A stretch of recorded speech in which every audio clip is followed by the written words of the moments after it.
What better way to bulk up your portfolio with dividend-paying companies than when stocks are at a discount? Right now, our market keeps falling and falling, and most of us who just started investing are seeing a lot of red in our portfolios. But always be careful when buying companies. It doesn't mean it's cheap, it's worth buying. Likewise, it doesn't mean it gives out huge dividends, it is worth buying. You still have to look if the company's finances are healthy. Are they growing their earnings? Are they handling their debts properly? And do they have the potential to grow more in the future?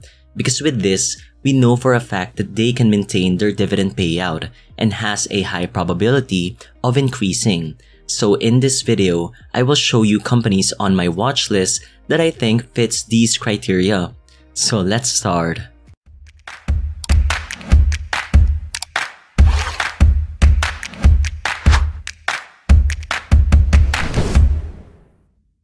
Now before we begin, I would want to remind you guys that what I'm showing today isn't financial advice and should not be used as basis for your investing decisions. Always do your research. With that, I would appreciate it if you support the channel by clicking the like button.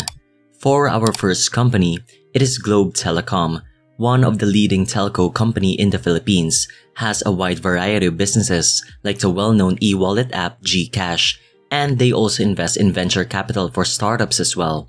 Now, if you want to learn more about this company, I made a stock analysis video for it. There's a link below. A quick look at their financials. For their revenue, they had been consistently growing since 2013. The only time they had a negative growth was in 2020, so they weren't much affected by the pandemic at all, compared to other companies. And for their net income, same story as well. Though some fluctuations in some years, overall growth in the past 10 years is good, especially for their latest 12-month, which has already 26.80% growth. Overall, their 10 years compounded growth rate for their revenue is 6.90%, and their net income is at 15.90%, which is really good. For how well they are converting revenue to net profits, they've been consistent for the last 10 years and have even improved this pandemic. Their net profit margin averaged around 13 to 15%. Increasing profit margin may indicate their management is becoming more efficient in producing net profits from their revenue. And for their equity growth, their equity per share or book value per share is growing steadily per year, having a compounded growth of 9.97% for the past 10 years.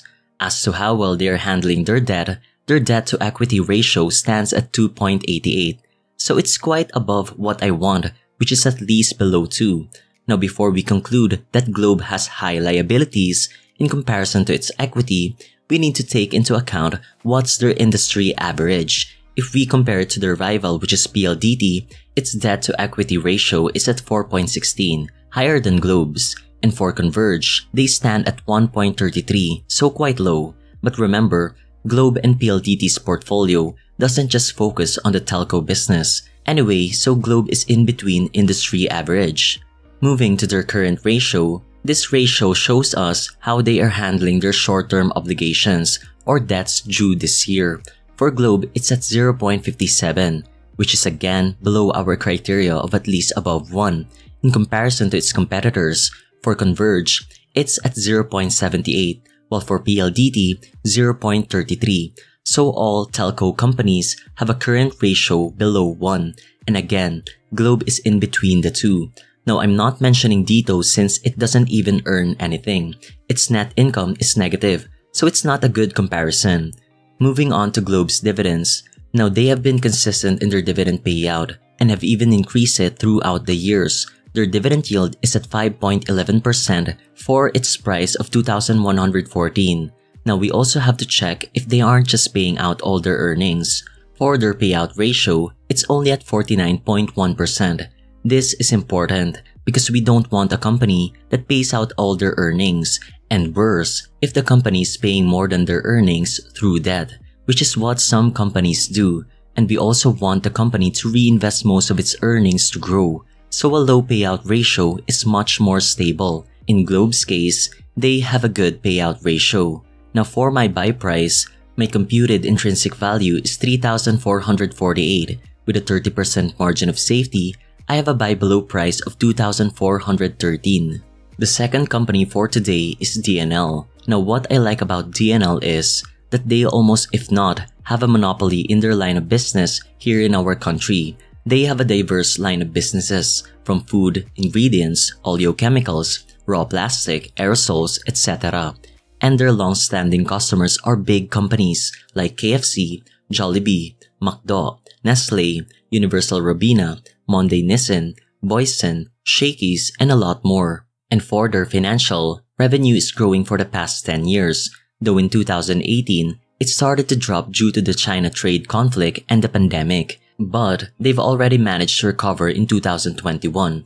And for their net income, same story, though they still haven't yet passed their pre-pandemic earnings. Overall, their 10-year compounded growth rate for their revenue is 18.17%, and for their net income, even though they are below their pre-pandemic earnings, it's still at 10%. Still good. For how well they are converting revenues to net earnings, ever since the pandemic, their net income margin is considerably lower, which is not surprising. So even though their revenue has risen, since they have lower net income margin, their net income is still down. As for their equity growth, they are consistently growing every year, even amidst the pandemic, growing at a 10-year compounded growth of 8.86%.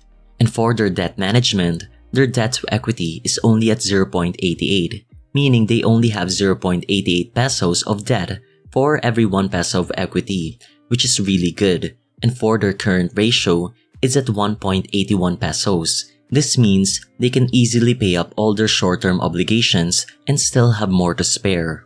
And for their dividends, DNL is also consistent in their payout, actually growing it per year pre-pandemic. But since their earnings drop, their dividend payout also went down. But even with that, their dividend yield is 3.69%. This is for their 2022 dividends, which is not bad, though quite lower compared to Globe. But if they manage to recover, we may see their pre-pandemic yield, which is around 4%, if you manage to buy at its price right now of 6.5. And for their payout ratio, it's at 63.15%, which is still in the normal percentage, so their earnings can cover it all up. Now for my buy price, my computed intrinsic value is 11. With a 30% margin of safety, my buy below price is 7.14. Next up, PHILINVEST Land. Well, real estate companies are one of the biggest hit by the pandemic. With all the prolonged lockdown in our country, this affected their rental and mall business. With this, their price had dropped significantly. This can be seen in their financials. Their revenue pre-pandemic was consistently growing, but a huge drop in 2020. Though they had a positive growth in 2021, it's still far from their pre-pandemic range. And for their net income, same story, but a bigger drop in 2020. Almost half was cut from their earnings. With this, their overall compounded growth for 10 years in their revenue is only 4.77%, and their net income a very low 0.88%. But again, almost if not all real estate companies in our country had the same drop due to the pandemic. For their net income margin, the same story as well, dropped during the pandemic. This explains why their net earnings drop more compared to their revenue. And as for their equity, though their earnings drop, they still managed to grow in 2020 and 2021. With this, their 10-year compounded growth rate is 7.12%.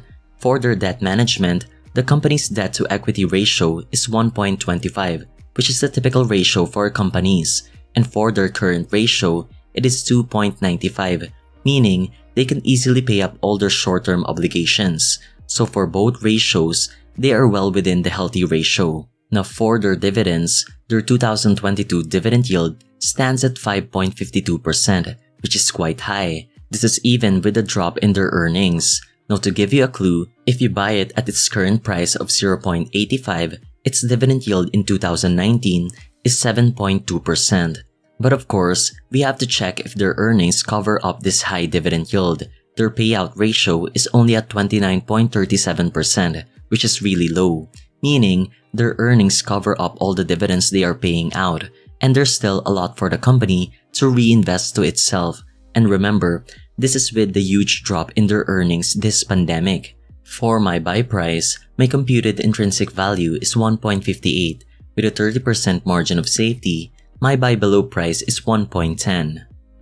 The fourth company for today is LTG, a holding company with a diverse portfolio from cigarettes, bank, alcohol, distilled spirits, real estate, and sugar refineries. Now, if you want to learn more about this company, I have a video of it. There's a link below. Now, in their revenue, they are consistent in their growth for 10 years, though they have been stagnant during the pandemic years, but it's still good when you take into account they had a big growth in 2019, and they managed to maintain it even amidst the pandemic. For their net income, the same story, a big growth in 2019, though their earnings decreased a little bit in the pandemic. Their earnings growth line is still trending in the positive direction. With this, their 10-year compounded growth rate for their revenue is 11.55% and net income 10.44%, which is both a good growth percentage. And for their net income margin, they've improved for the past 10 years, except during the pandemic. Moving on to their equity per share, they're consistently growing for the past 10 years. This is with a compounded growth of 17.57%, a very good growth rate for them. As to how well they are managing their debts, LTG has a debt-to-equity ratio of 5.54, now really high, but like what I've said earlier, they are a holding company, and one of their largest holding is PNB, which is a bank. This exaggerates their liabilities, since in a bank, cash deposits are considered a liability. To explain this further, here's the breakdown of LTG's assets and liabilities for each of its holdings. If you compare the assets of their distilled spirits, beverage, tobacco, and property business to their liabilities, assets far exceeds liabilities. But if you look at banking, its liabilities and assets are almost equal. And in its current assets and current liabilities far exceed its current assets. This is a common thing in banks. That's why if you've watched some of my 5 undervalued videos, I analyze bank companies differently. So in the case of LTG, most of its liabilities come from its banking business. So for their current ratio, it's only at 0.68, which was explained a while ago. Even though their other holdings have a good current ratio, their bank holding pulls this down. So remember, always be careful in analyzing holding companies, especially if they have a bank holding. In conclusion, we know for a fact all businesses of LTG have manageable debt. The only exemption is their bank holding, which is normal to have those ratios for banks. As for their dividends, their 2021 dividend yield is 13.35%, really high. Now, I didn't use their 2022 dividend yield since we still don't know if there's another round of dividends to be paid, since in 2020 and 2021, they paid dividends 4 times. For their dividends payout ratio, it's only 57.75%, so even though their yield is high, their payout ratio is still in the norm, meaning their earnings can easily cover up all the dividends they paid out. Now, their dividends only ballooned this high since their stock price dropped significantly during the pandemic. Now, for my buy price, my computed intrinsic value is 18.96. With a 30% margin of safety, my buy below price is 13.27. For my last dividend stock for today is PLDT.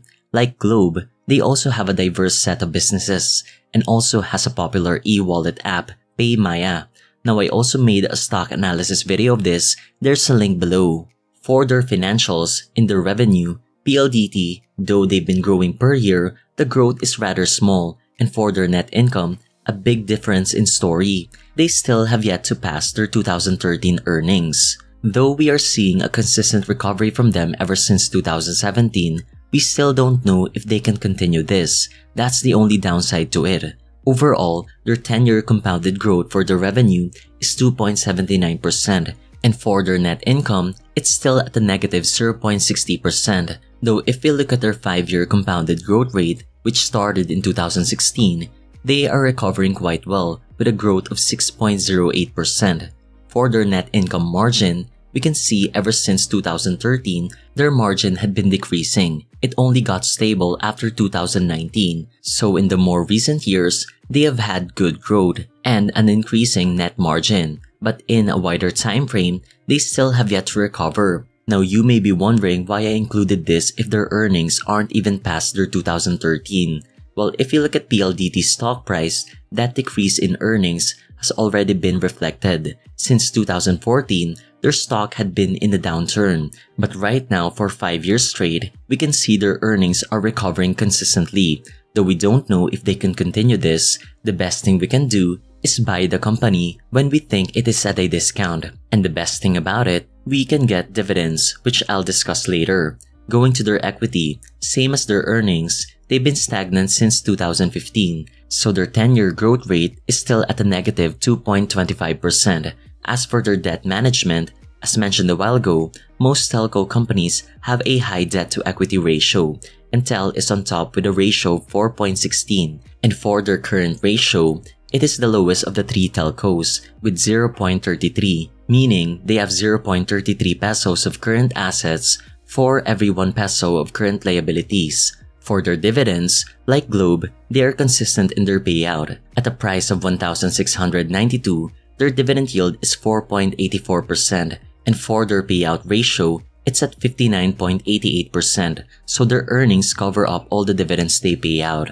And for my buy price, my computed intrinsic value is 2,426. With a 30% margin of safety, my buy below price is 1,698. Now, although PLDT still hasn't recovered their glory days, in the last 5 years, they had been consistent in their positive growth, although no one knows if they can continue it. With how they are doing so far in the last 5 years, I think we may see a comeback. And remember, PLDT is already a well-established company in the Philippines, and their stock price had already reflected what has happened in the company so far. Though this is more on the speculation side, and we don't know if they would actually recover past their glory days, on the brighter side, we are still getting paid with a good amount of dividends while waiting. With that, this ends this video for today. I hope you find this video useful. Again, please do your research properly. So before you leave, I would really appreciate it if you hit the like button, and if you still aren't subscribed, then do click the subscribe button as well. Thank you and see you in the next video.